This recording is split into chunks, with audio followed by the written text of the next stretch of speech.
3.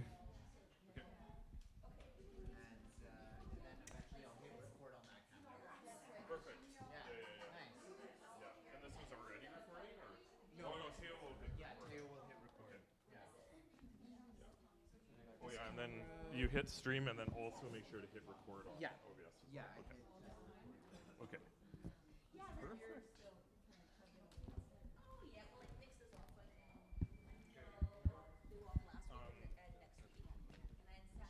I'll have one, and Candace will have two. I'll have mic one, Candace will have mic two, just so. That's why I put the colors too, so you can see.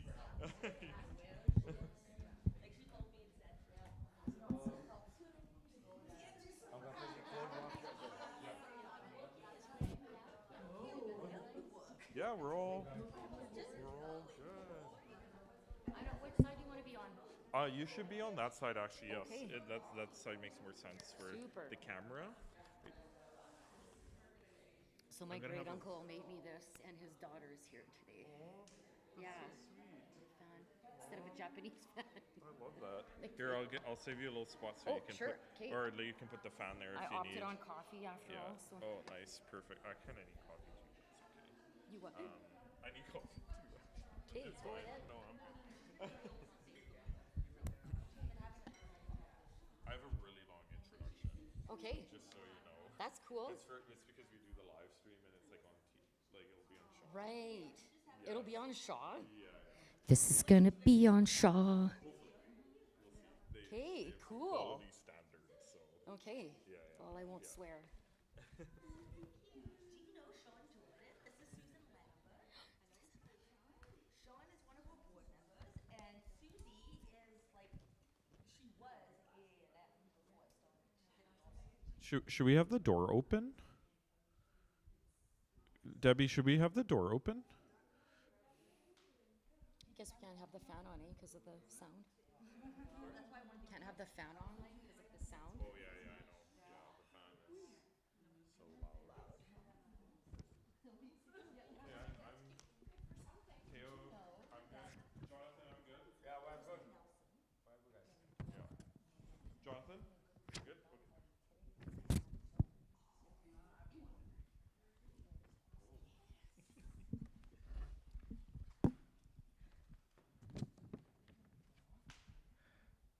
Tanze, everyone. I'm Justin Bear Ladive. You're here at Urban Shaman.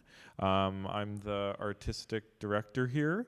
We're so grateful that everyone came out today for the talk. I know it's the weather's been a little hot and it's pretty smoky, and so it means a lot that everyone's here. And for those on YouTube, we're so excited that you tuned in, and we hope you enjoy our live stream. We've put a lot of work into it. So I'm just going to do a bit of an introduction about Urban Shaman before I introduce Candace. So since 1996, Urban Shaman has been committed to serving the needs of emerging, mid-career, and established Indigenous artists through exhibitions and associated programming, workshops, training, residencies, and curatorial initiatives. We focus on increasing exposure of Indigenous artists on a local level, national and international level, and provide support so artists can thrive in the broader arts community. Urban Shaman is situated on Treaty 1 territory in the Exchange District of Winnipeg in the province of Manitoba, where the Innu, Anishinaabe, Dene, Dakota, Ojibwe, and the Métis Nation maintain legal ownership through the Manitoba Act and through Treaties 1 till 5.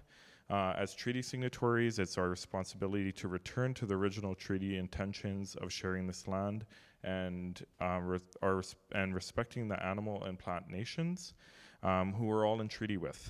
The forest fires and evacuations speak to the need to restore our balance with the land and the need to return to matriarchal and land-based governance models.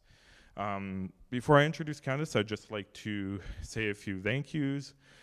So we would like to thank our funders, Canada Council for the Arts, Manitoba Arts Council, Winnipeg Arts Council, Winnipeg Foundation, United Way, and our partner, so we'll be doing a workshop with Art City, which is going to be great. And I just really want to thank the Urban Shaman staff for putting all the hard work into making sure the show goes up. So that's Debbie Keeper, our operations director, Teo Pelmis, our preparator, Jonathan Ventura, our brand new outreach coordinator, who's been working really hard. It's been his first 2 weeks here, so big applause for Jonathan.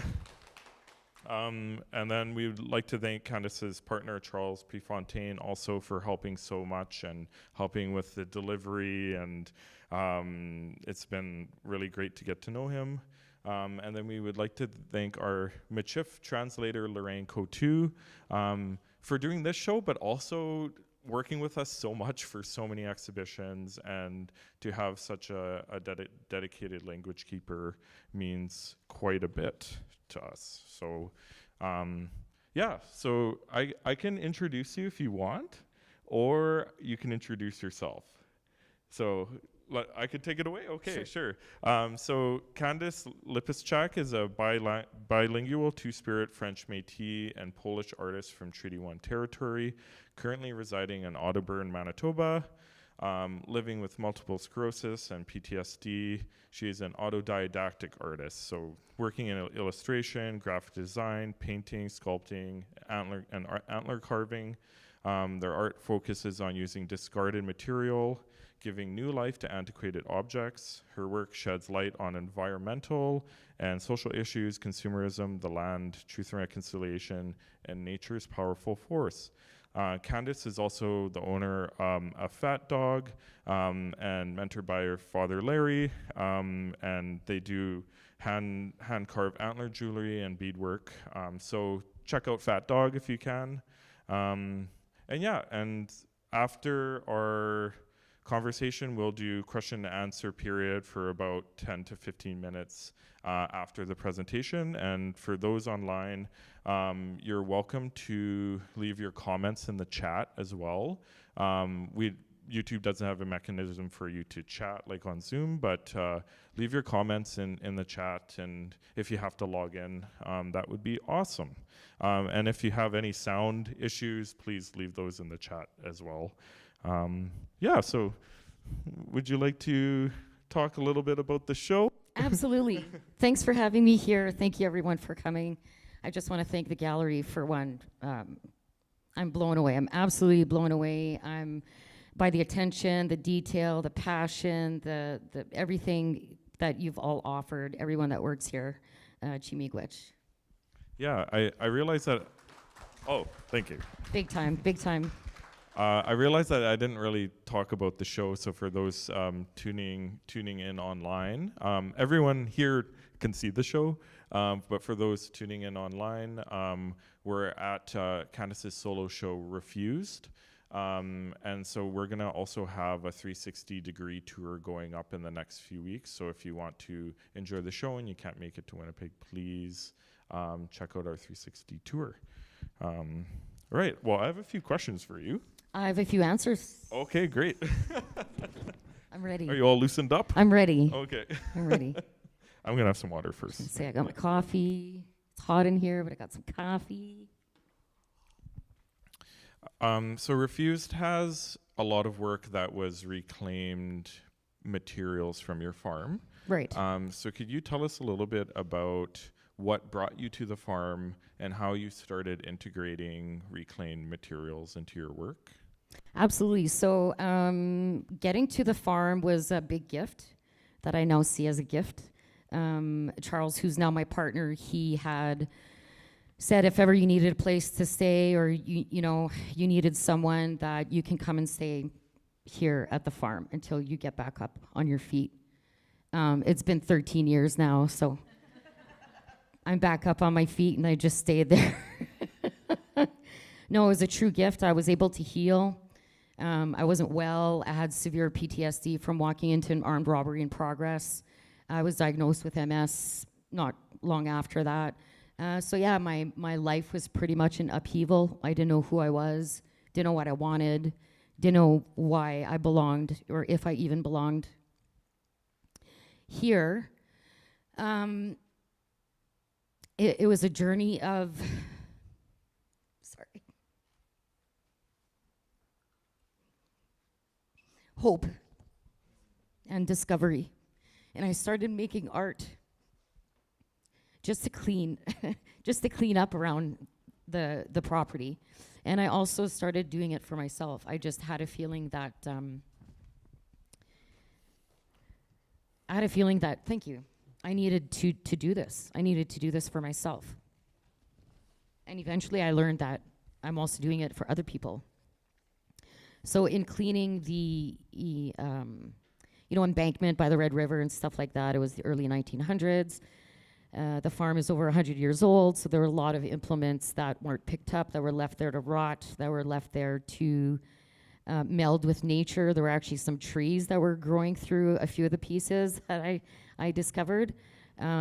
So in cleaning up and just looking at certain pieces, I just started making art for myself, and now it's been 10 years later, and I'm in a better place. Art has been healing. It's just been a great road. It's been a great journey, and I know that all the difficulties I had before, it was to lead me here. It's just a learning journey. You know, when you think at the time, oh, why me, and why is this going on? But it's so good in the long run. Yeah.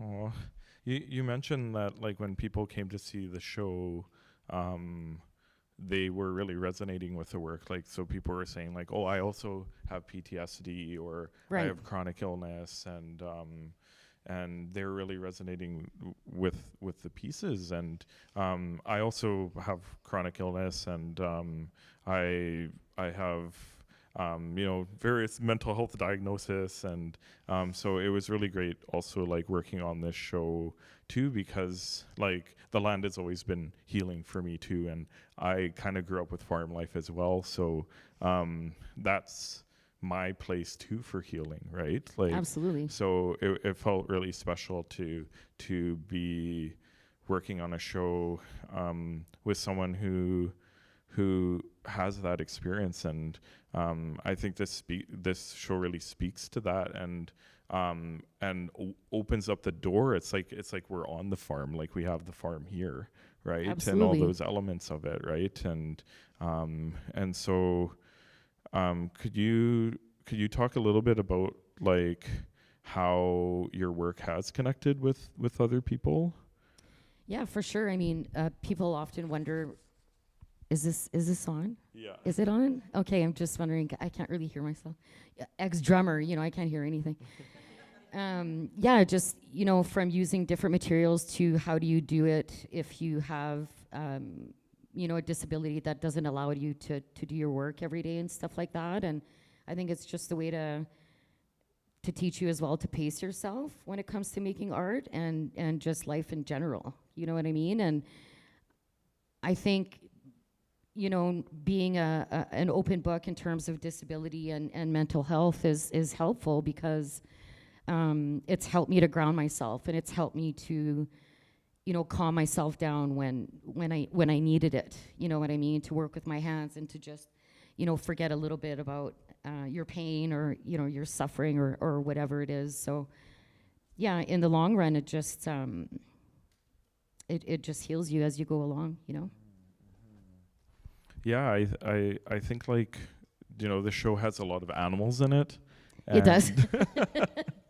And part of being on the land is being connected to the animals and the animal nations, and how healing they are. And your farm's full of cats and full of cats. Yeah, I've got a dog. We go fishing all the time. We're hunter-gatherers. So it's just part of our lifestyle. At the farm, it's full of berries and full of sustenance. Everywhere you look, you just have to know what you're stepping on or what you're looking at, and you have to know what to do with it. But yeah, we're always connected to the land. And even when I first started making art, it was outside because I didn't have a studio. I would heat up the garage with a wood stove, and I'd go in there with, insulated coveralls, and I'd start making stuff. It's just the passion was there. I felt like I had to do it, and like I said, I was making big pieces, and I was outside, and yeah, even, yeah, it just grounds you a little bit more. The more you do it, the easier it gets. Could you talk a little bit about like the animal pieces in the show? Like you have Les Poissons, Bison, the turtle, Libolo, the elk. Right. Could you talk a little bit about those works? Yeah, I think because a lot of these pieces were found, I've painted them on oil drum lids. So it's kind of like the juxtaposition of having found them in the wild where you'll also find animals. Like we don't have caribou here, but the caribou on the quarter is called Close Call. And it reminds me, you know, I'm almost in my 50s, so it reminds me of when we had payphones, you know what I mean? Like you had payphones and as long as you had a quarter, you can call home. So it's like a close call. And also the holes in the oil drum lid itself, it just missed him by a hair. So, you know, the hunter didn't exactly get his harvest on that day. So there's a lot of like little nuances and, you know, the fish, I go fishing a lot. Actually, and the fish was beaded on my dad's moose hide that we got tanned. This is almost like 45 years ago. So a lot of the pieces have some feel-good aspects to them. So they're not just like animals, but there's a reason why I've chosen to incorporate them in my work.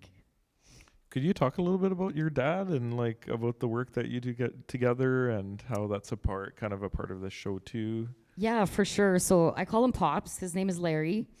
Both my parents are artists in their own right. You know what I mean? My mom's super talented. A lot of drawing, a lot of cross stitch, a lot of paper towel, a lot of like, you name it, she's done it. She used to sew our clothes. My dad, he's a wood carver. It's been, you know, since we were kids. And he started carving antler, and that's how I got into it. And we've been working together, and he's been helping me recently with plasma cutting and welding. So a lot of times I've been working with wood. It's very easy to tack wood down with a nail. You've got a plywood backing, and that's how I first got started. But I found it limiting. It limits you in what pieces you can put together. Because after a while, it does get really heavy, and some things don't stay on with nails and glue, right? Like there's just so much you can do with it. Yeah, so Pops is teaching me how to weld and how to do some plasma cutting, and he's learning at the same time because he's just starting as well. So we're both on this journey of learning, and his eyes light up like a little kid. Like he gets so excited. So he helped me with the owl. And he also helped me with the bison, welding everything together, and it takes a lot of work. It takes a lot of work to learn how to do this, and yeah, it's not like using wood, so it's just another medium that I was able to work with, and we'll be making more sculptures together. I don't doubt it. So I love that. I love how it's like it's also a farm skill. Yes, like absolutely. Like welding is needed on the farm, you know. Absolutely. I mean, from making new pieces, you know, for a tractor to which he's already done. You know, so it's come handy in like terms you of learn the skill for making your sculpture, but then now he's using it for the farm. For sure. Yeah. Yeah. That's awesome. Like my barbecue cover went too far. He's like, I'll fix you that. He made a little bracket. He just, you know, welds it and boom. This is not, you know. Yeah, it's and there's great, like a little pair of eyes on it now. Yeah. Like it's really genius. It's really genius. So if you're not scared to learn new things, you know what I mean? Like, you know, there's lots of sparks and there's noise, but if you get past that, you know, just like using a scroll saw, I use a scroll saw a lot, or chisels, or, you know, Dremel tools, or, you know, when things jump back at you and whatnot. I mean, it's not going to bite you. It's just going to nick you a little bit. You bleed a little bit, that's all. But yeah, I've learned a lot. I look forward to learning more. I love that. Okay, so we're sitting by the piece Drag the Red, and I would like to chat a little bit about it because it's so impactful, and for those viewing here and those on live stream, it's really clearly part of this exhibition, and kind of is the glue that connects this whole exhibition together. And could you talk a little bit about this piece and about the canoe itself and where it came from and what it means to you? And Sure. So this piece is very, very special. to me, not only because of what it represents, but the people that gifted it to me. It's my partner's niece and her husband. And I'm actually the third Pole to get it. So this went through 2 other Polish people. My gain, their loss. So she was going to actually split it in half and make 2 bookcases. She couldn't do it. She just couldn't do it. And she asked me, she says, I have this old canoe here. And by the way, this is almost 100 years old. I have an old canoe here and I don't know what to do with it. Would you like it? So I'm often gifted strange, rare items that I always accept because you never know, So as soon as they dropped it off, it was a nice sunny morning. I could see the sun shining through every single lat of wood. And just instantly, I just felt like I'm going to weave this canoe. And I just turned to Lucy Minot, the one that gifted it to me, and I said, Lucy, you know what I'm going to do with this? She's like, what? How do you know? And I says, I'm going to weave it. It's going to be called Drag the Red. I'm weaving it with ribbon skirt ribbons, and I'm going to make a sculpture with it. And she had tears in her eyes. Like, she's, I know I gifted this to the right person. I know this is where it's supposed to go. And my mom, being the seamstress, I said, Mom, do you want to help me with this? And she said, yeah, absolutely. And the day that I cleaned it out, it was very cobwebby, it was dirty, there were leaves in it. It was flipped over to hold the canoe. And I said a special prayer in my heart, and I said, this is for you women, this is what I'm going to be doing. The next day, there were 2 dimes on that canoe. There were 2 dimes that appeared on the hull of the canoe. And the only people that were in the garage was myself, Pops, my partner, and my dog.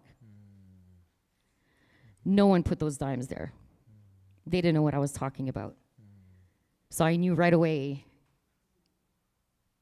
someone was grateful that this was being done and that it was important that it was being done.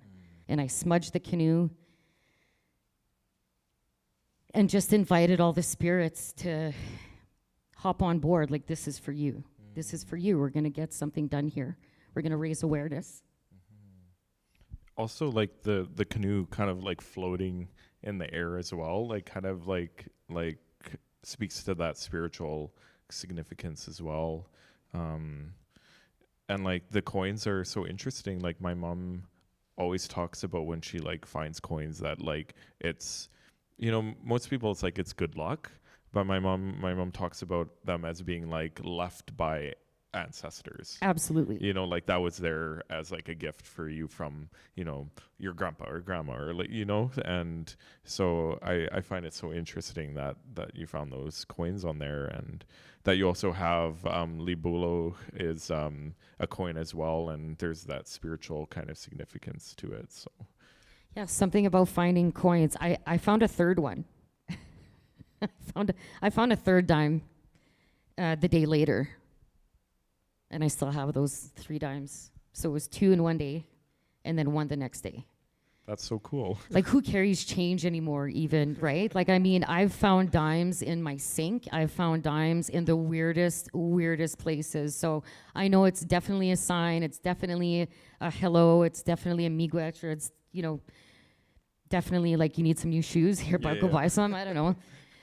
But, I'm glad that it turned out the way it did. I'm just so grateful for my mom, Nikki, to have helped me, because it took tweezers and, someone on the other end of the light to see the red coming out through the peak of the slat of the canoe. So, yeah, it's very simple, but I hope it's powerful enough that. It's amazing. So there's a lot of activist themes in your work, and like, so we have like fuck breast cancer, might have to censor that later, but fuck breast cancer, the work. And could you talk a little bit about that series, and what, the process of working on that series and what that meant for you, and the kind of breast cancer journey with your family? For sure. So it all started with the one sculpture that is, I believe it's a differential. And I just thought it looked like a breast, and I really wanted to transform it into something that it's not. And the inside of the sculpture, so it's mounted on plexiglass, and the outside you can see that it's clearly a breast. And I actually used my own breast to paint that, so all those like imperfect or perfect veins and dots and whatnots are there. But the inside is corroded. So it shows you that you may not have signs of breast cancer on the outside, but it could be definitely on the inside. And this is specifically for my mother and my grandmother who survived breast cancer. My grandmother's no longer with us, but she is here in her rocking chair. Yeah, and it was just a harrowing experience to see it secondhand, let alone to see one of your loved ones go through that for years and years and years. Because when you have breast cancer, you know, it's never really over, right? It always stays with you. The second piece that's in the collection is 2 little heat sensors that was donated to me. Remember, I talked to you about odd things. So these are heat sensors from the St. Pierre Museum, and they just look like cute little boobs. And one of them has a dimple on it. And in doing my research, I found that is one of the signs of breast cancer. So those were painted and mounted, and it was a way of sounding the alarm on breast cancer. And the final one was a bell that I actually found on Marketplace, and it's an old Victorian bell that's from the 1800s, so 1842. Beautiful brass bell, it still rings. And I remember my mom having her last treatment, and when you have your last cancer treatment, you get to ring the bell. So, yeah, that was just, you know, a way of showing people that, you know, it is possible. It is rampant.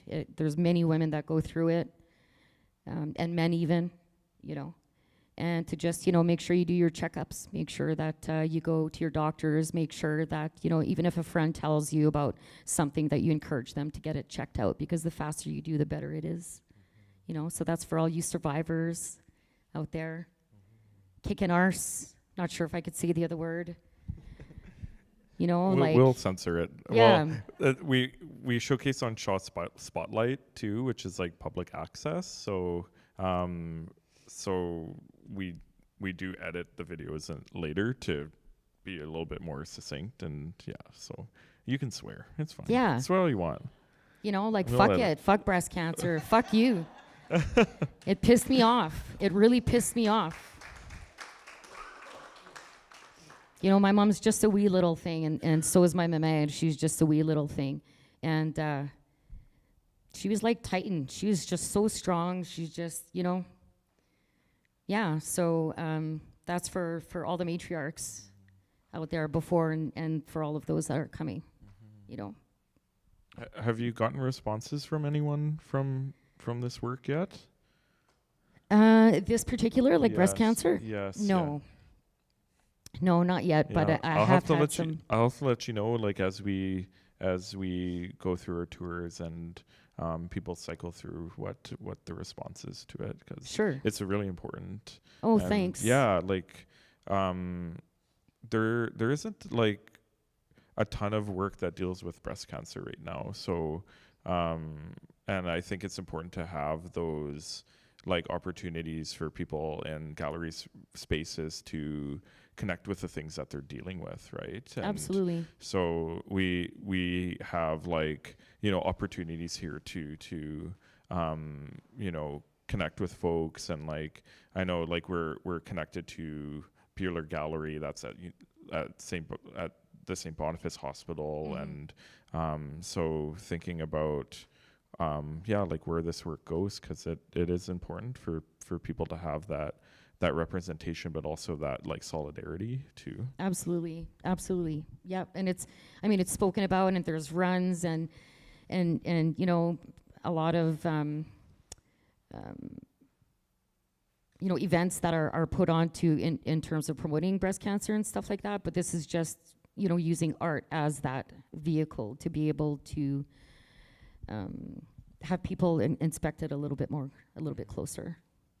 Yeah. So like I mentioned earlier that like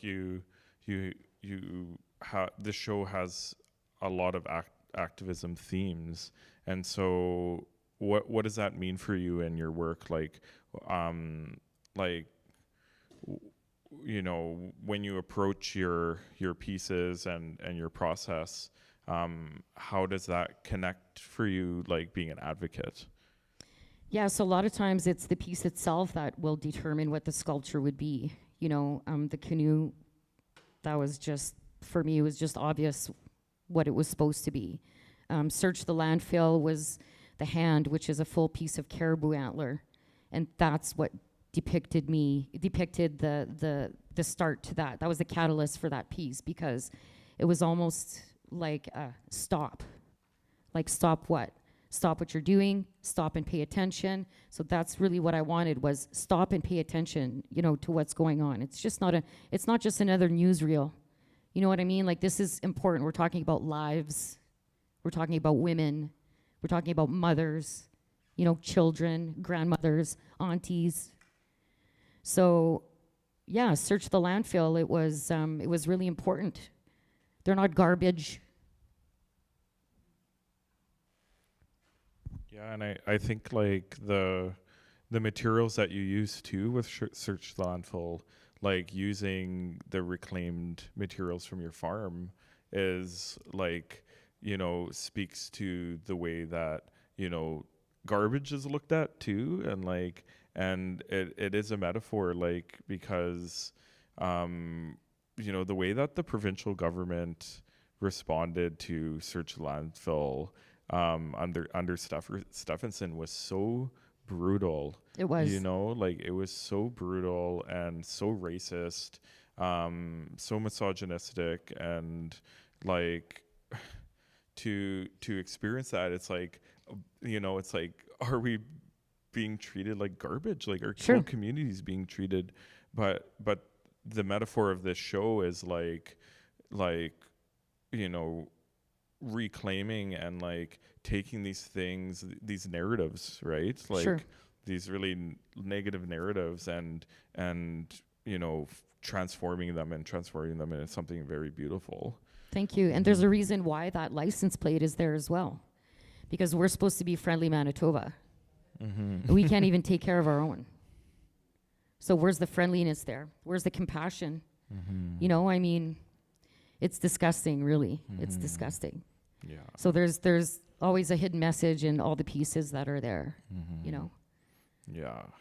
Yeah, and so next to the piece is Seven Sisters, and the reason why we put them together here is because it's kind of contrasting, like, the traditional ways, the matriarchal ways, and then what's happening now, right? So you have, like, the shovel and scrap metal, and then the traditional tool, the traditional hoe, with the seeds. And so could you talk a little bit about the Seven Sisters, and what brought you to make a traditional item, and how that felt? And yeah, so I like to do a lot of research when it comes to my work. If I get an idea, I like to be at least on point and not just making stuff up.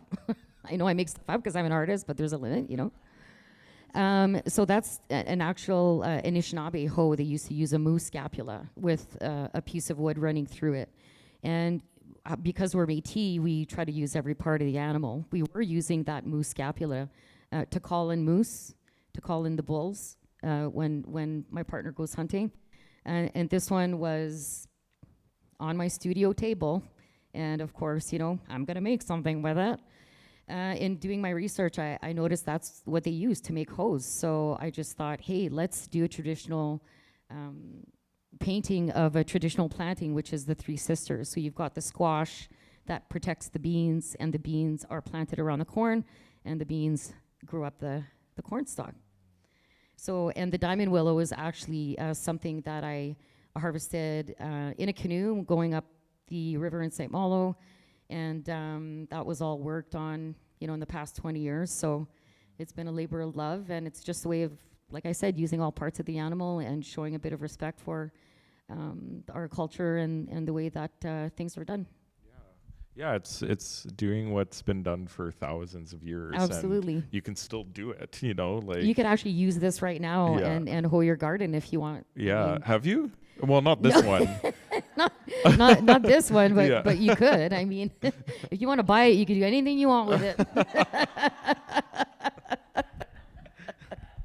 I'm not saying it'll help with your veggies or anything, but I just like the image of you being on the river in St. Malo and like harvesting the diamond willow, and how that's been it's a lineage, right, of labor that's been done for thousands of years. absolutely. I was with an old friend of mine, a good friend of mine, and it was exciting. Like, we were excited. They're not easy to find, and a lot of times they're still green. So if you do strip them green, you won't get this beautiful, rich color. It's easier to debark, but it's also not as nice. So it's a labor of love. Like, it's just like the bark gets so attached to it. So yeah, just going through that and sanding it and that process and feeling the smoothness, and then once you oil it, seeing the colors come out, like, it's gorgeous. And my great uncle, did that all the time. He used to harvest diamond willow and made some canes. I have one of his canes, and yeah, so it's definitely a part of our culture. Yeah.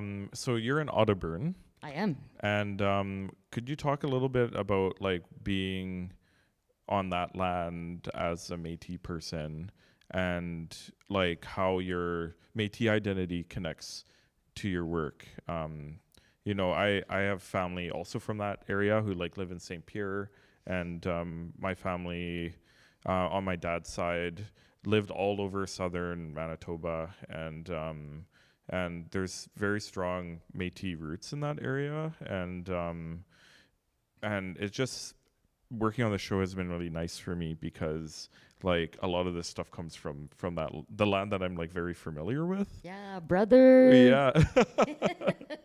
Exactly. And so I would love to hear like what your experience being a Métis person is on that land, and how that fits into this work. I knew that setting foot on that land was magical already. Like, it's an old farmstead. There's an old dairy barn there. The farmer, Monsieur Rabidou, we have an artesian well that it used to run cold all the time. So he would actually take the cream by horse and buggy to the train tracks, to the train depot, so that it could be brought into the Hudson's Bay Company to be sold. So there's just so much history, and you really feel it. And we're maybe a mile, not even half a mile away from the oldest Red River cart track that used to run through the forest for them to get from one place to another. And you can still see it open. It's almost like the trees, and just they refuse to grow in that one space that was, tramped down by the Métis. And like I said earlier, we're harvester-gatherers, so I mean, we've got an abundance of fruit and plums and Saskatoons and choke cherries and dandelions and anything you can think of. We just have to go in the backyard to harvest. It's beautiful, including deer. It's wonderful. So it just, we do our canning, we do our preserves, we have an apiary, we've got bees now. We just try to live as much as we can, as naturally as we can. And it's also good for you, you know what I mean? For your mind as well. Like, have you ever sat with bees for half an hour? Those hurts are, if you're sad, I'm telling you, sitting with bees, it's a beautiful thing. But yeah, it just goes back to who we are as people, and living off the land and making art with things that you find on the land. And, yeah, I'm truly, truly grateful. I think it's beautiful. That's amazing. Yeah. What so in terms of like reclaiming, like a lot of Métis people are reclaiming traditional ways, and you know, some of our families grew up Catholic. I mean, all of our families are Catholic, right? Like, and have various levels of, you know, traditional labor in our lives, right? Like, so for my family, like, you know, we really hunt, and there's like that farm life too. There's also a lot of Catholicism going on, and for me, being someone who's like Métis but also First Nations on my mom's side, like I've done a lot of reclaiming of the First Nations ways, right? Like, which are also the Métis ways, For sure. right? And so what has that looked like for you? That was quite a journey for me, and it still is. In case you can't see that, that's the Virgin Mary. We're still good. We're still good. But I didn't learn about residential schools. We didn't know about that. I went to catechism class. You know, Jesus loves everybody. Apparently. You know? It's still a journey. Like, I actually went for, oh, this is a good one. All right. I actually came here for a tattoo consult downstairs to get Mary covered up. It was such a difficult decision because I've done a lot of workshops in schools. I've worked with a lot of Indigenous youth. I've worked in a lot of Indigenous communities, and I am embarrassed. I'm embarrassed. But at the same time, the reason why I got it done is because there was a miracle in St. Malo at the grotto, which my great-grandfather built. And it was something that really affected me when I was a kid, even. She used to say, my great-grandma, "Va dire une petite prière pour ta grand-maman." Go say a little prayer for me. She's very, very Catholic. So yeah, Catholicism is a difficult subject for me because the piece that I made for the Indian residential school survivors, it was a way of reconciling for myself as well. Because there's such a stigma that's attached to Catholicism. And I'm not saying it's all bad, but it's not all good either, you know? And there is some good from that because we still need faith. So it just depends what is faith for you. Yeah, like if you look at like a lot of Indigenous nations all around the world, there was you know, through the process of colonization, there was a time where to survive you had to adopt aspects of Christianity and Sure. convert and whatever, and there's so many ways that are syncretic, and we see that a lot in the north too, and you see that with Métis people quite a bit as well, like so people who continue to go to church but then they're also doing traditional stuff and maybe going to sweats and that sort of stuff as well. And I think that's important because you've got both sides, and because we weren't privy to that. We weren't shown that. Those traditions were taken away. So, you know, and people are saying, well, Métis don't have traditions. Métis don't do sweats. Métis don't do, you know, we don't. But that's because it was taken away. That's because we never had the choice, and Catholicism was just shoved down our throats.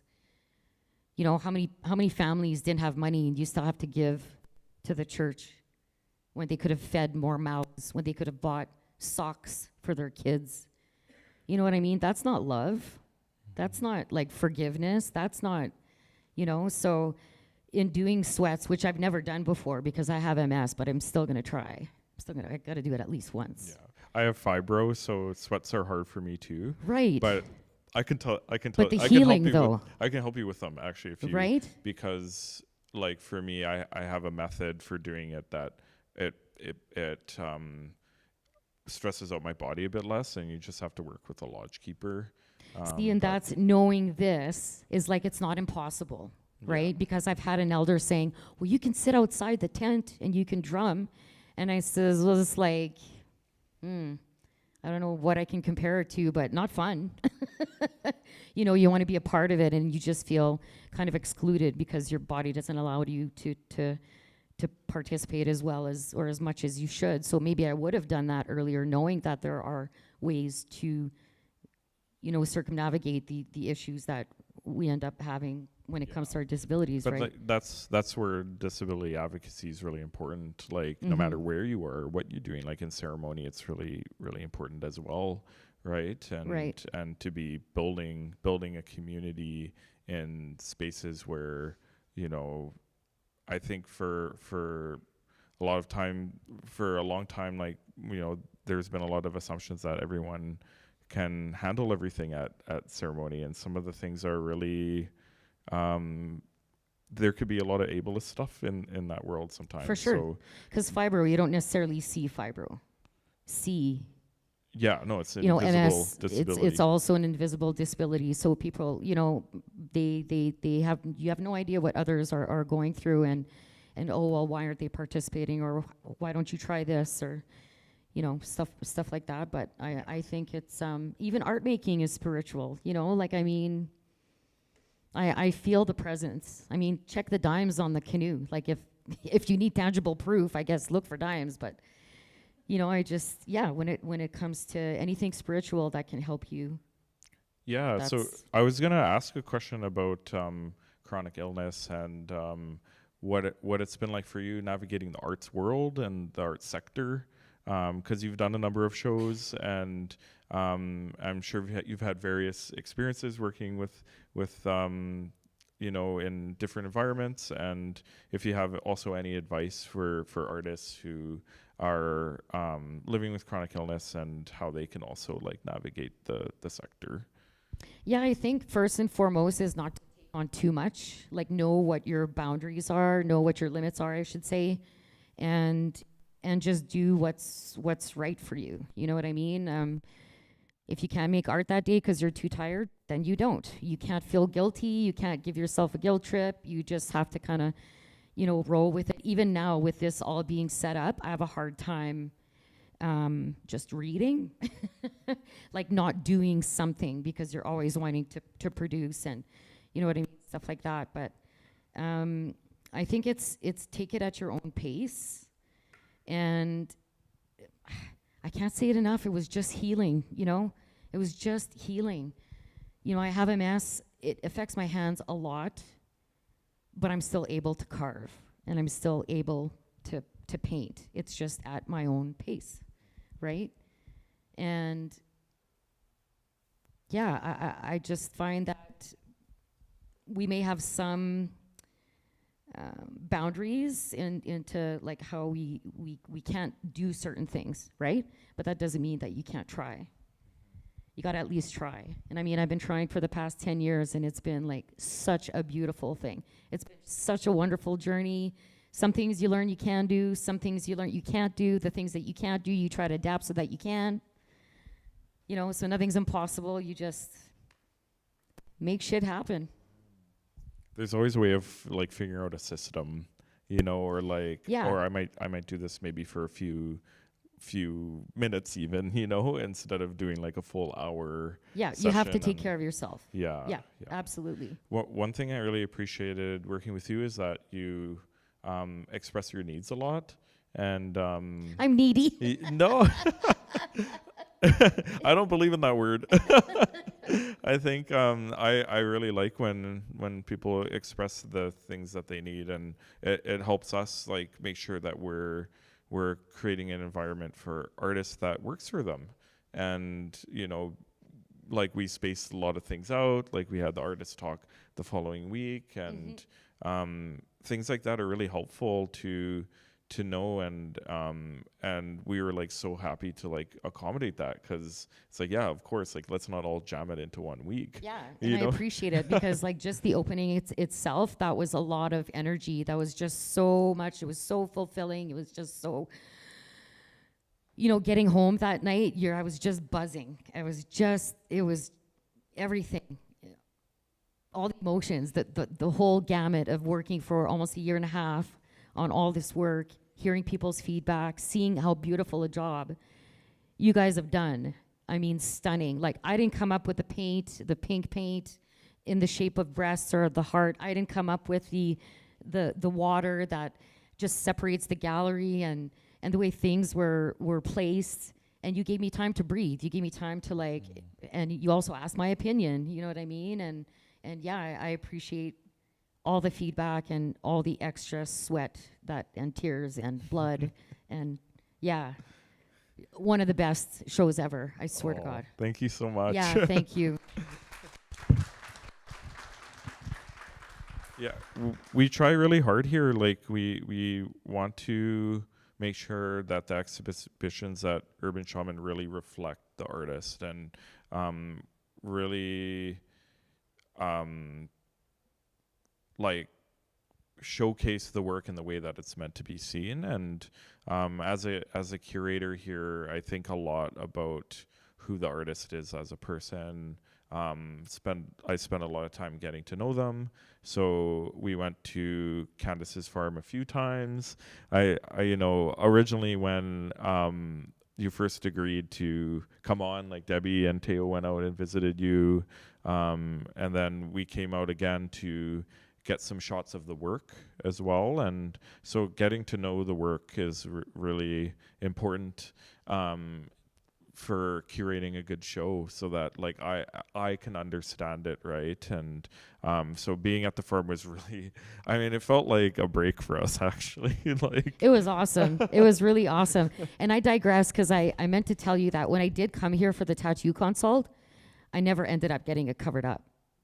So when I went downstairs at the bus stop, just Debbie, our beautiful Debbie, keeper was sitting there, and she's either taking a break or what have you. And there was an old dish rack underneath this bus stop bench. And I'm like, hey, is this yours? You mind if I sit down? And we just got along really well. And she says, oh, so what are you doing here? And I said, oh, I'm going for a tattoo consult. Well, I'm actually the curator in the gallery. Oh, I'm a visual artist, yada, yada. I'm a carver. Here's my card. Next thing you know, Debbie asked me if I would like a show. Like, well, how does that happen? How does that even happen?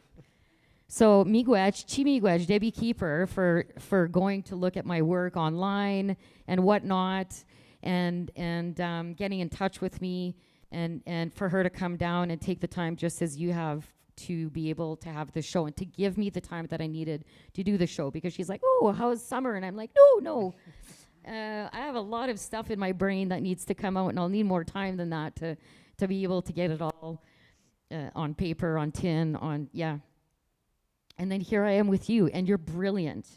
Like, Justin, yes, you listen very well. You're very, very empathetic, and you're very, I love the way your brain works. It was Justin's idea to hang the hoe from, and have plinth with dirt on it. And it's not just art that's hung up on the wall.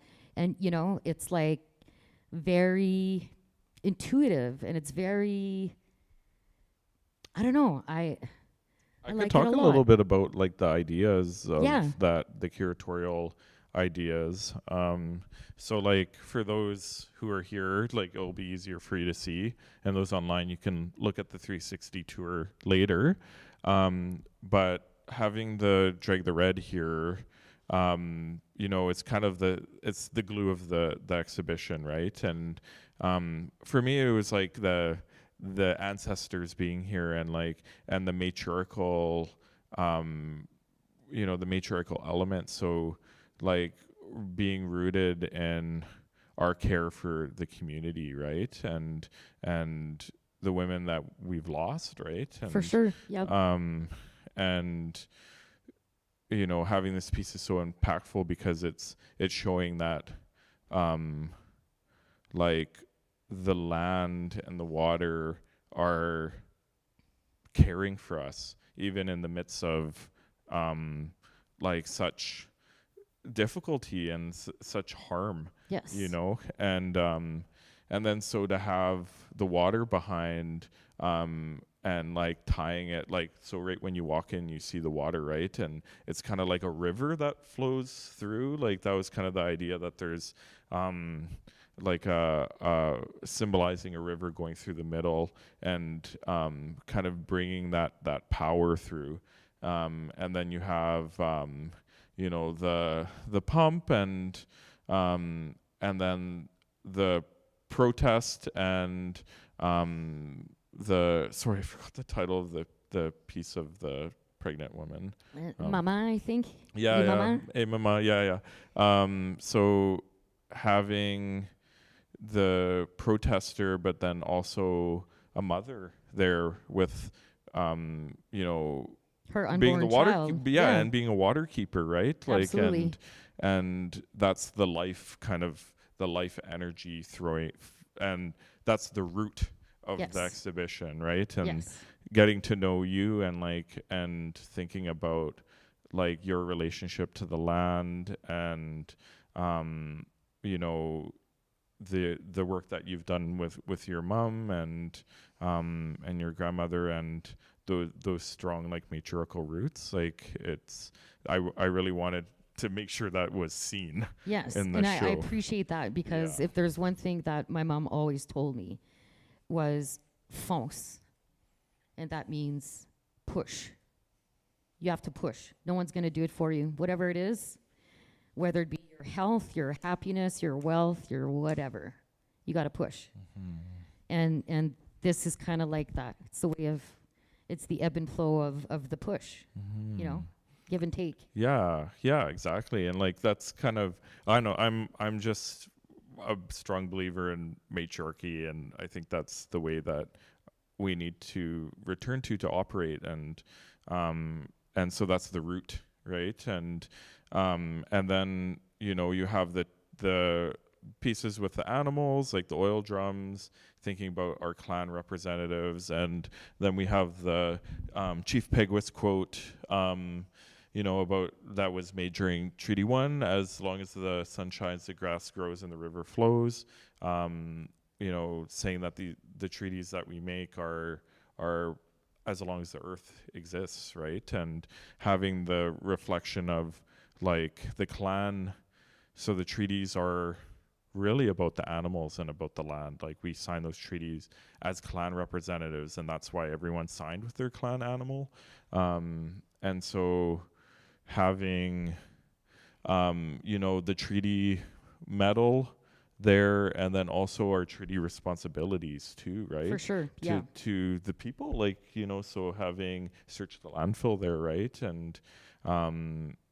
And so kind of the water being the root and the life force, but then having the treaties as our responsibilities. It is our to the land. responsibility. Yeah, Mhm. for sure. And I Yeah. mean, especially with that piece, the center, it's a saw blade, where there's a hole in the center, and where the British Crown is actually shaking hands with the Indigenous man, with the chief. That handshake is missing. So all those promises, it's just a symbol of, so are the promises that were made, those are missing as well. Because could you imagine what life would be like if we'd still have that land, if we'd still had our rivers, and if they would have just, you know, stayed away from us? We'd be rich. The world would be a richer place, you know? And now we have all this work to do to get back to where we actually belong. Yeah, and I think like I mean the forest fires are the result of that. Absolutely. Right? And evacuations and the stress and the crisis. Yeah, it's you know? devastating. Yeah, and that's kind of like you know the quote that you put on there: "If our rivers, streams, and oceans could speak, we'd all drown in their sorrows." We like, would. Yeah. We Mhm. would, and not just that, the animals, the fish, the birds, you know, it's not just people that have been evacuated, it's also the wildlife and you know, having to restructure your life. It's awful, you know. Yeah. So for this show, you know, it's kind of a catalyst, right? So like patrons entering the space, they come in and they're understanding these things and they're feeling these things. And so what are you hoping the show, like patrons who come to the show, what they come out of it with? I just hope they reflect a little bit more, that they have a different understanding of how you can take art and bring in some really serious topics to light, And, just to have more discussions, maybe even outside the gallery when they get home, to share with other people and to say, hey, I wasn't realizing this, or this made me feel at home, or, this is someone that knows what I'm going through as well. And anybody out there that wants to reach out by email or what have you, I'd love to hear from you. I'm an open book, and if there's any way that I can help out or be an ear or an ally or a friend, I've had a lot of people along the way that helped me too, and you're being listened to. There's someone here to listen to you and to give you hugs. Hugs are good. Can I have a hug? Yeah, dude. Okay.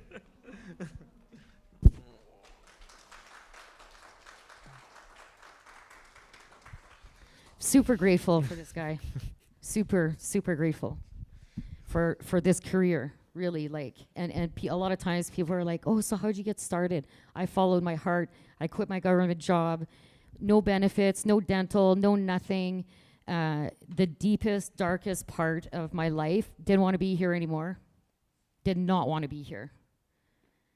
And you just have to listen to yourself. A full-time job with benefits and this and that, that's not always what you need. What you need is to listen. What you need is hope. Yeah.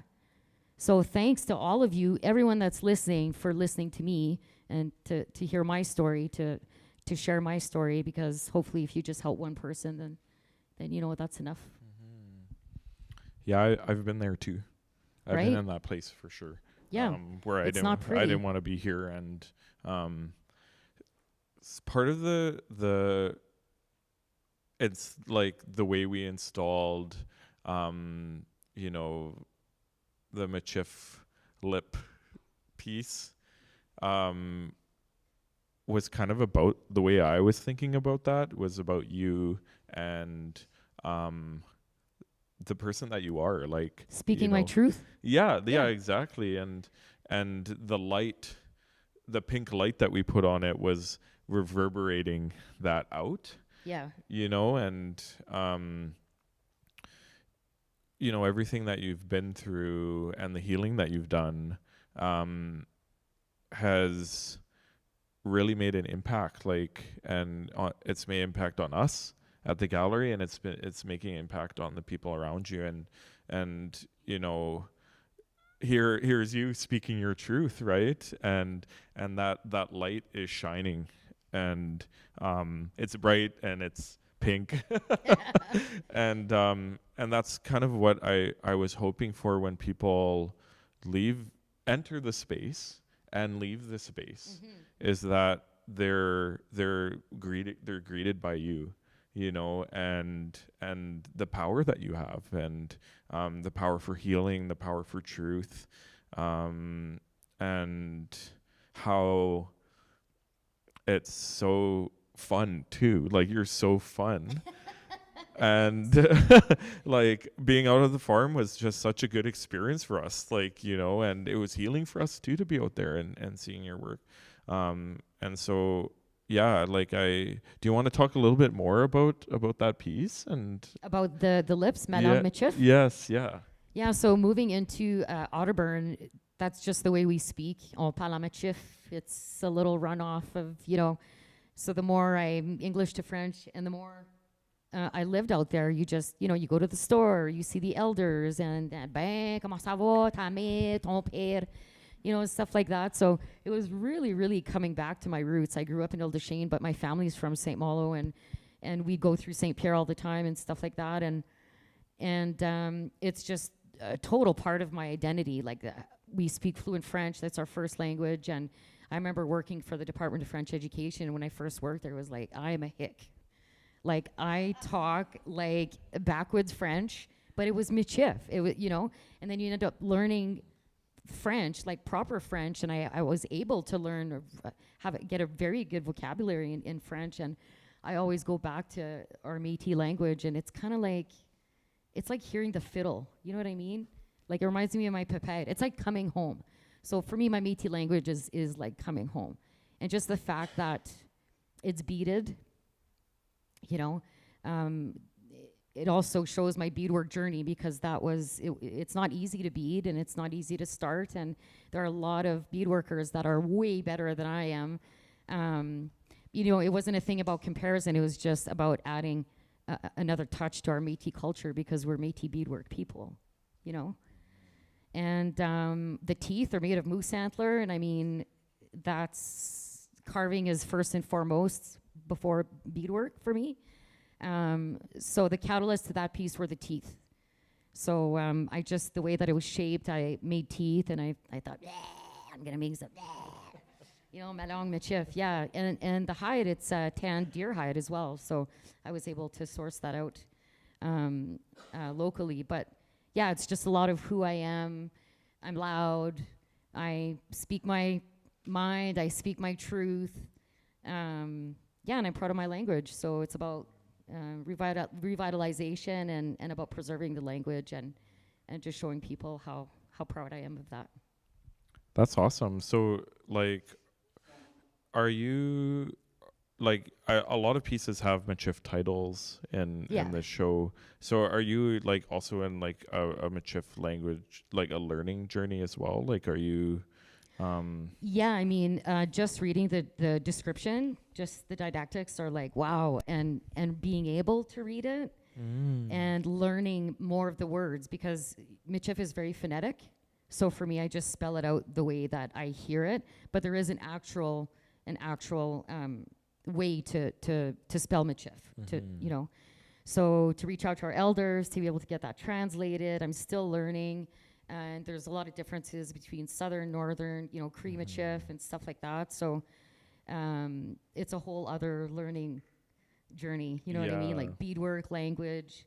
It'll take a lot of time, because it doesn't happen overnight there. But I love it. It is interesting. You talk about you just grew up speaking Michif, and a lot of people in that southern Manitoba, French speakers do speak Michif, and sometimes they don't even know it. Right. Oh, for sure. We just thought, it's a different dialect. You know what I mean? The further south you go, Saint Pierre, Saint Malo, Saint Agathe, all the other saints, whatever. There's a lot of Michif out there, and we're just country French. Yeah. But it's not. I know. I remember talking to my uncle Richard Gagnon, and I was like, I think I maybe want to learn Michif. And he's like, Michif? That's slang French. Yeah. And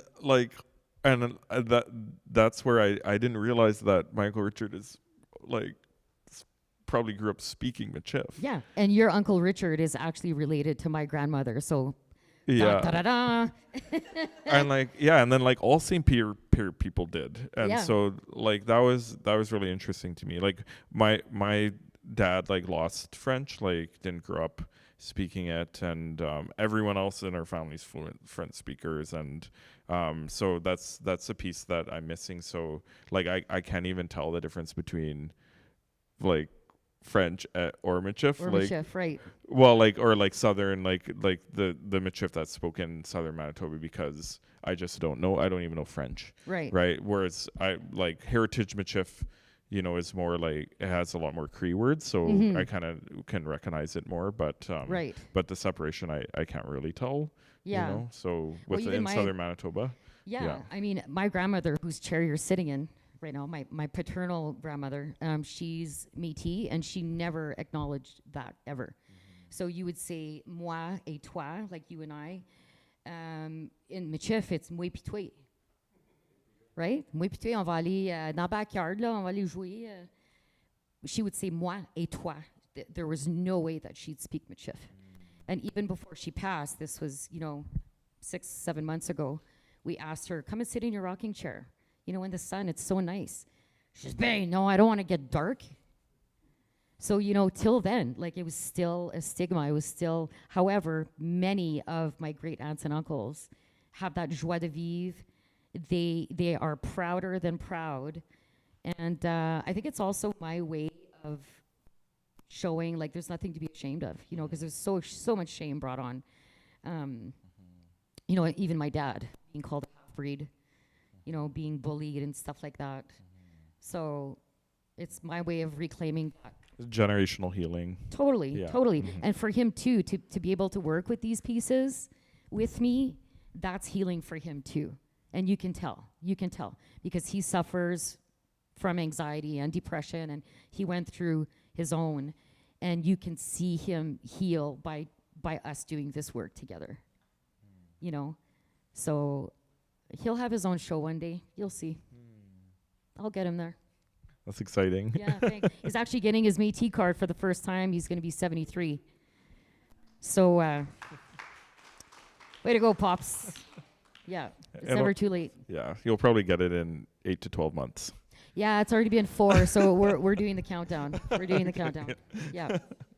So we'll go to questions, and but before that, is there any last remarks you would like to make? I'm just super grateful. Like, my heart overfloweth. I can't even say how grateful I am. I just don't know how to put it into words. All the support. Thank you, everyone, for coming today. All of my friends, my family, you know, even the people I don't know, strangers that have sent me messages saying, you know, you've helped me out, or you've encouraged me, or I feel inspired. Like, that means a lot to me. So to me, that my job is done. If you know, I can have that kind of feedback. So like I said, if there's anyone that needs anything, I'll be your friend. Amazing. Thank you so much. Thank you. We're so happy to work with you on the show, and it was so easy, and the result is amazing. Like, it feels so good in here, and we're excited to invite the community in, and yeah, make sure that people see it.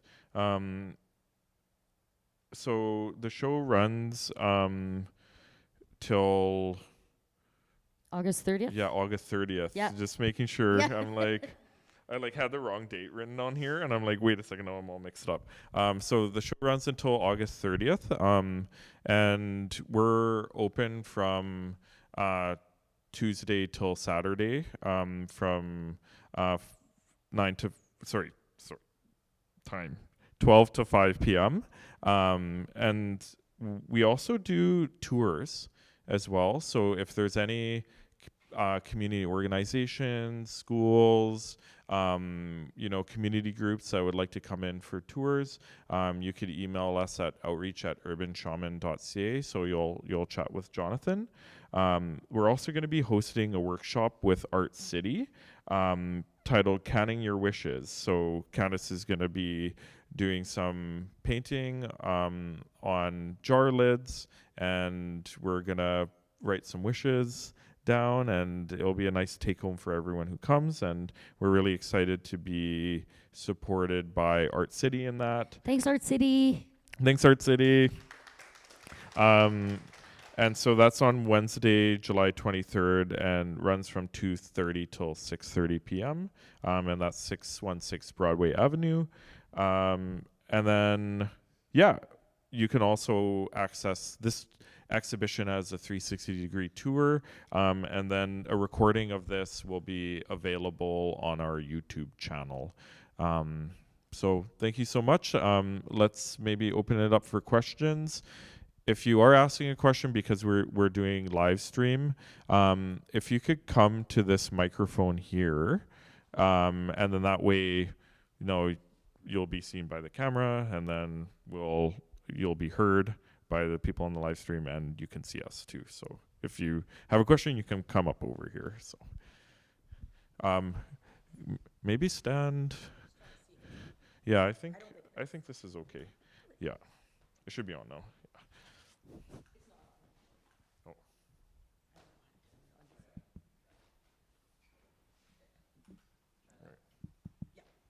Hello. Hello. Not a question. I just wanted to make a comment. I just wanted to say, Candace, thank you so much for your generosity.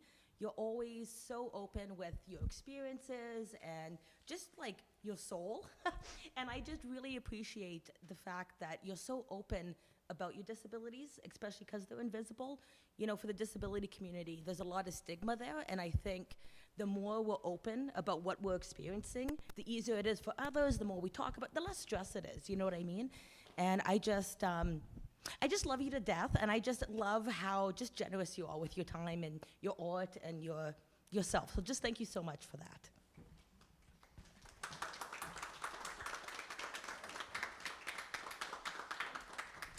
Thank you, Janelle. I've learned a lot from you, so that's ditto. Hi there, Tanse, Anine.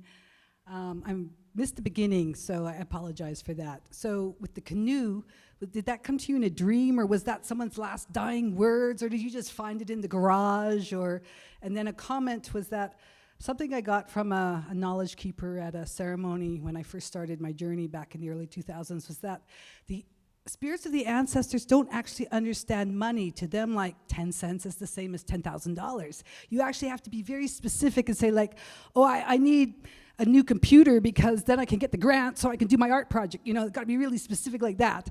And that you found money, I know. you know, to them, that was a big effort. So I'm like, kudos to you. But yeah, I'm just, if you could, I know that it's recorded, but I'm curious just about the beginning. Thank you. Well, thank you for sharing that. I wasn't aware that, you know, of that importance in money and how it came through that way. I mean, it could have been leaves, it could have been anything, you know. So to me, that means a lot. Thanks. I didn't see it that way. And the canoe was a gift. So it was gifted to me by my partner's niece and her husband. She was going to transform it into bookshelving. And when she brought it over, it was a sunny day, and the sun was shining through all the slats of the canoe. And I immediately, it took 2 seconds, and I said, I will be hiding that light with ribbon skirt ribbon, to shed light on a subject that should be talked about, and that's really important. So they were all gifts. The canoe was a gift, the dimes were a gift, so I think we're all on the same page. Thank you.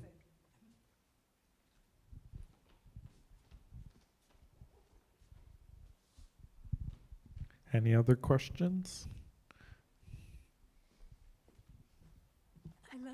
I love how you've used your Métis ancestry in all of your work, and I'm just wondering if you're going to use the challenges that you've had with MS, and maybe the good things that have come out of having MS too, as a starting point for some of your new artwork that you're going to be producing?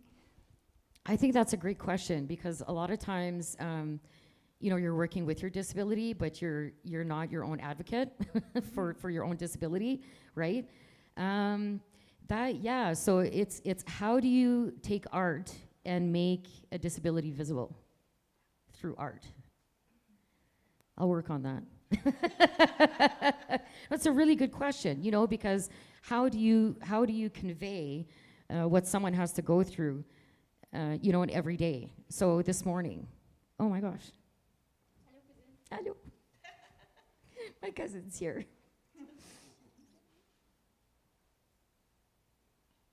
You surprised me. Yeah, MS being invisible, and actually with PTSD this morning, I had it. I didn't want to come here.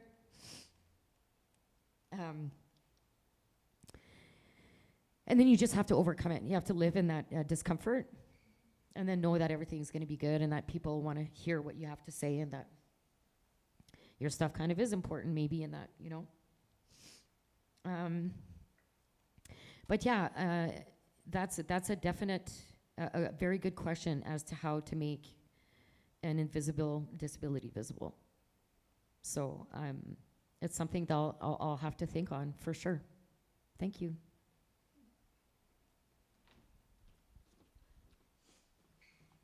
Might be too tall. Okay, I have a question.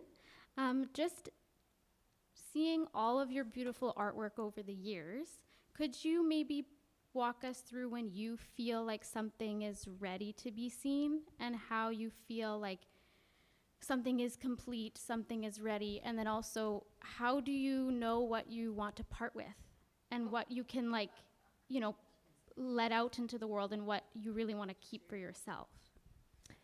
Very good questions. Very, very good questions. Sorry, can you say the first one again? I was just listening to the second one. Sorry. How you know when something is ready, Is ready. and how you know when you want to let go of it or share it with the world. Right.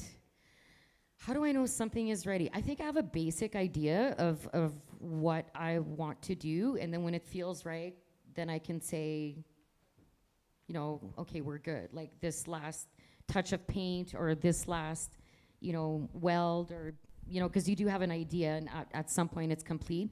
I think the work that I do isn't necessarily like painting, because I think painting, it's never done. Like, how can you really say, well, just maybe another half hour, maybe a few more touches, or, you know, I find that in that sense it might be difficult, but I think for me, especially when it's sculptural, there's just so much you can do with it, and then you feel like, that feels good. And your second question, how to let go of things, I got a couple of things that are still at home. Only because it was one of my first pieces, because they mean a lot, because I don't want to make another painting that's the same. And, you know, like a lot of the coins that I've painted, I've sold a few, and oftentimes because the show took so long to prepare, I get to live with the pieces for a while. So I'll be like, how you doing? And then how you doing? And then, you know, just enjoy and just like some pieces I can't let go. The owl that I made with my dad. That's gonna be a tough one. He was so happy, we were so happy making that, and it took so long, and the collaboration and the idea, like it's gonna look good on my garage, you know? So some things are priceless. Some things, like, you can come up to me and say, I've got this, and yeah, I need a kitchen, but that owl is still gonna stay on my garage, you know? So yeah, some things are harder to let go of because they're very sentimental, but most times when you've lived with it for a while, like I had a piece that was Louis Riel on leather, and I had it for 5 years, and I mean, I could have lived with it for another 5, 10, 15, 20, it didn't really matter. So when it sold to the Canadian Coast Guard College in Nova Scotia, it just felt good. It felt good that it was going somewhere where it'll be appreciated by Indigenous students going there, and you know, stuff like that. So yeah, I'm never worried about actually denying a piece to someone if it doesn't feel like it's the right fit. Yeah, thanks. Good to see you, cuz. I think we have time for one more question. If anyone has. Anybody? Don't be shy. Luis, don't be shy. Hello.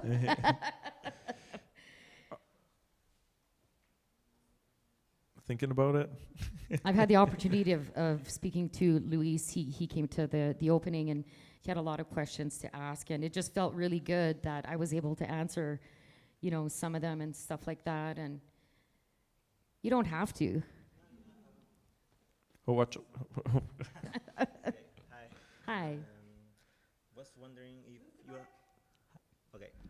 Here, better? Yeah, sorry. I was wondering what's after this, like, you already planned what you're gonna do after, like, this exhibition, or you may continue in, like, the same themes, maybe?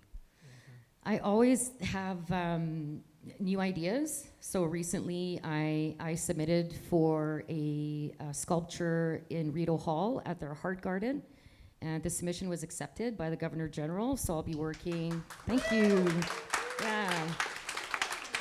So I'll be working on a 12-inch by 12-inch heart sculpture for their Heart Garden, which is a permanent sculpture, and it's for residential school survivors. So it was a really important piece that I'll be working on.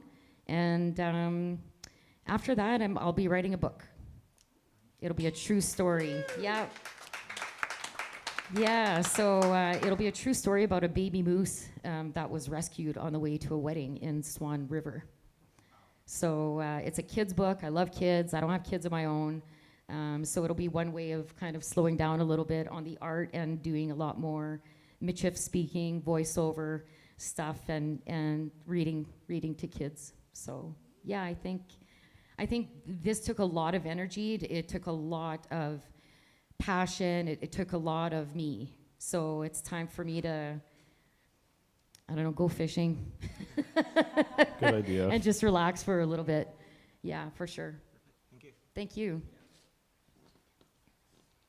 It's okay, it won't break. It's all good.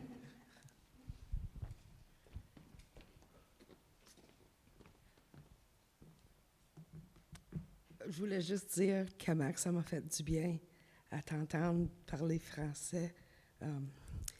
Called it like what? Hick French? Or what did you call it? Country French? Hick French, country French. Ça me fait penser à ma famille. En vrai? Oui, on n'est pas métis, mais C'est quand même quelque chose qu'on partage. oui, oui. Absolument. Ouais. Absolument. Maintenant, quand je parle français, c'est tout le temps avec des gens éduqués, que c'est tout le temps des gros mots, mais moi et puis toi, puis... Hé, ma sœur, viens m'embrasser, là, donne-moi un gros. You're welcome. Tu sais, on peut quand même se communiquer. Même si on n'est pas métis, mais on peut quand même se comprendre. You know, we can still understand each other and we can still speak to each other and touch people that aren't métis, but that resounds to her because that's how her family speaks. So you don't have to be métis to speak métis. Faut pas que tu parles la langue métis pour... Faut pas que tu sois métis, faut parler le métis. Oui. Oui, merci beaucoup. Hein. All right. Well, thank you so much, everyone, for coming, and thank you so much, Candace. It's Thank you. been a pleasure working with you. Ditto. Thanks, everybody.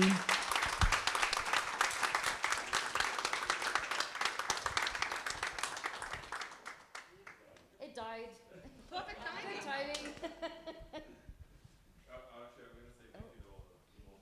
And thank you so much, everyone who tuned in with the live stream. It means a lot. And yeah, check out the 360 tour.